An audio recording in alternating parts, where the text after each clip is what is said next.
అందరికి శనార్థులా అంత మంచిదేనా? మీరు పైలంగా ఉంటే అవే మాకు 10,000. ఇక ముచ్చటేంటిదంటే మన పంబాల పిల్లగానికి లగ్గం కుదిరిందని చెప్పడానికి వచ్చినుల్లా. అదేనుల్లా మన పంబాల విజయ, కీర్తిశేషులు కొమరయ్య యాదవులు ఉన్నారు కదా, ఇద్దరాల మొగలు. నేను చెప్తే ఉబ్బిత్తండి అనుకుంటారు కానీ వాళ్ళ కుటుంబం అంత మంచోళ్ళ నేను ఏడ చూడలేదులా. అగో వాళ్ళ ఒక్కగానొక్క కొడుకే మన రాజశేఖర్ యాదవ్. కుటుంబం మంచి మర్యాదలను నిలబెట్టుట్లో మనోడు నెంబర్ 1 ఉంటాడు. మరి అట్టిగానే అంటారా మంచోళ్ళ కడుపున మంచోళ్ళే ఉంటారని? ఇక మన పొల్లగాడి చేసుకునే పొల్లెవ్వాలనుకుంటారా?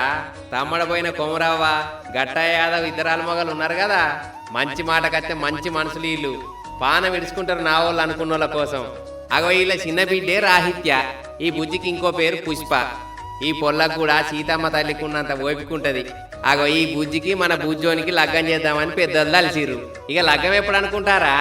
ఈ నెల 22 తారీఖు అనంగా ఆదివారం పొద్దుగాల 11:45 మరి లగ్గం ఎక్కడ అనుకునేరు? ఎల్వీఆర్ ఫంక్షన్ హాల్ ఉన్నది కదా సిద్దిపేట రోడ్కు, బస్వాపూరు, సిద్దిపేట జిల్లా. ఆ ఒకాన్లనే. ఇక ఆకలి సంగతి కాడికి అత్తే పెళ్లికి వచ్చినాక కట్టి కడుపుతో తోలుతారా మిమ్మలా? మీకోసమే ఆటగా బగారేసి ఆటలను కొత్తారు. అయ్యో సట్టివారాలు కదా మరి ఎట్లా అనుకునేరు? నీసు ముట్టనోళ్ళకు కూడా అన్ని తీర్ల కూరగాయల భోజనం అందిస్తారు. తిండికాడ వెనకడిగేస్తారు అనుకుంటారా వీళ్ళు? కాకపోతే తాళి కట్టేదాకా ఆగురి గంతే. ఇక తర్వాత మీ ఇష్టం.